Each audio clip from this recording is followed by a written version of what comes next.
The La Liga title race could be all done and dusted with 14 games still to be played after Real Madrid crushed their closest rivals, Girona, at the Estadio Santiago Bernabéu on Saturday evening. The home side ran out 4-0 winners in the biggest win recorded by any league leader against the second-ranked team in the competition on home turf since Barcelona beat Real Madrid 5-0 way back in 1945. Girona had been LALIGA's surprise package this season, coming into this game only 2 points behind Real Madrid and having only been beaten once all season, against their rivals at Estadi Montilivi in a 3-0 defeat in September.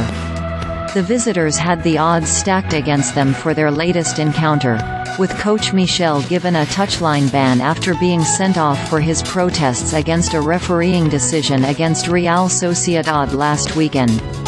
In addition, influential midfielder Yangel Herrera and experienced defender Daley Blind were both absent through suspensions of their own after collecting 5 yellow cards.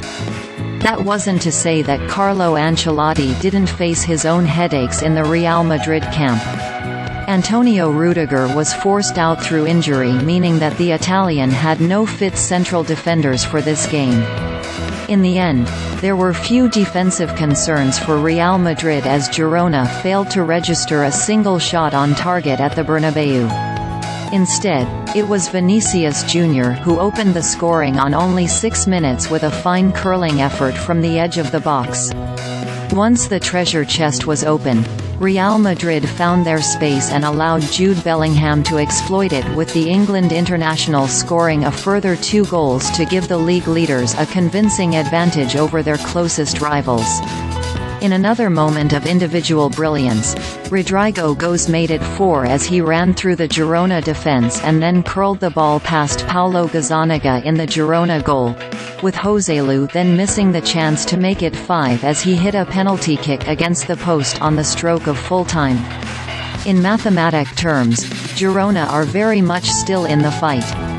This was only their second defeat of the season and they have only drawn 5 from 24. That means that they are keeping pace with Real Madrid and are only 5 points behind Los Blancos. A win will just give an advantage, but the title will be decided further down the line, Ancelotti insisted in his pre-match press conference on Friday, but even the Italian must now be feeling quietly optimistic. Not only is the gap between the two teams now 5 points, but Real Madrid have also secured a convincing margin in the head-to-head comparison. The aggregate score over the home and away games means that Real Madrid beat Girona 7-0, equivalent to another point in the table. With several months left of the season, and Real Madrid facing their own issues with a defensive injury crisis, there is plenty to compete for, but it would take a real collapse from Real Madrid to surrender their lead.